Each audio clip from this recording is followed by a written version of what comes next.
मैं जैसे उदय प्रताप जी की चंद पंक्तियों से अपनी बात शुरू करूंगा। न मेरा है न तेरा है, ये हिंदुस्तान सबका है। नहीं समझी गई ये बात तो नुकसान सबका है। न तेरा है न मेरा है, ये हिंदुस्तान सबका है। नहीं समझी गई ये बात तो नुकसान सबका है। जो आकर मिल गई इसमें वो दिखलाई नहीं देती, जो नदियां मिल गई इसमें वो दिखलाई नहीं देती। महासागर बनाने में मगर एहसान सबका है। महासागर बनाने में मगर एहसान सबका है। मान्यवर, हम लोग बचपन से एक शब्द सुनते आए, सरकार माई बाप।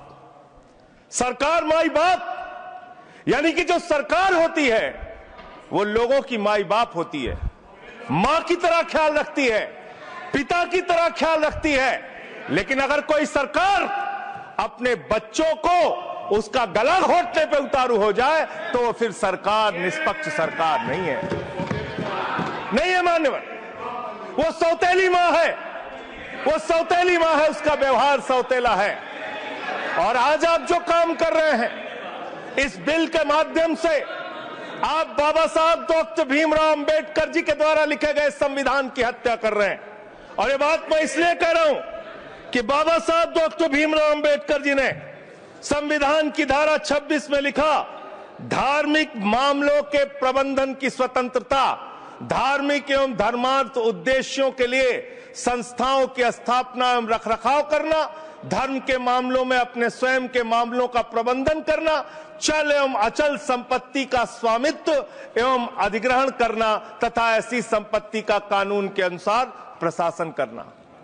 यह अधिकार आपने नहीं दिया, यह अधिकार किसी भारतीय जनता पार्टी के लोगों ने नहीं दिया। यह अधिकार बाबा साहब डॉक्टर भीमराव अंबेडकर जी के द्वारा लिखे गए भारत के संविधान ने दिया मान्य। और आप उस संवैधानिक अधिकार को छीन रहे हैं एक गैर संवैधानिक बिल लाके। क्या क्या लिखा इस कानून के अंदर आपने, किस तरीके से आपने इस संविधान की हत्या करने का काम किया। आप बड़ी बड़ी बातें कर रहे हैं। यह सरकार कह रही है कि ये कानून हम मुसलमानों के भले के लिए आ रहे हैं। जब मैं आपसे सुनता हूं तो मुझे लगता है कपिल शर्मा कॉमेडी सर्कस में बोल रहा है। आप मुसलमानों का भला कर रहे हैं, आप मुसलमानों का भला कर रहे हैं। दोनों सदन में एक भी सदस्य, दोनों सदन में सिर्फ एक सदस्य गुलाम अली को छोड़ के एक भी सदस्य आपका मुसलमान नहीं है। आप मुसलमानों का भला कर रहे हैं, आप मुसलमानों का भला कर रहे हैं। पूरी सरकार में एक मंत्री आपका मुसलमान नहीं है, आप मुसलमानों का भला कर रहे हैं। दो नेता अपने घरों में आपने बैठा दिया, मुख्तार अब्बास नकवी, शहनवाज हुसैन, दोनों की राजनीति आपने खत्म कर दी। आप मुसलमानों का भला कर रहे हैं, आप मुसलमानों का भला कर रहे हैं, आप मुसलमानों का भला कर रहे हैं। अरे सुनना सीखो, सुनना सीखो पहले।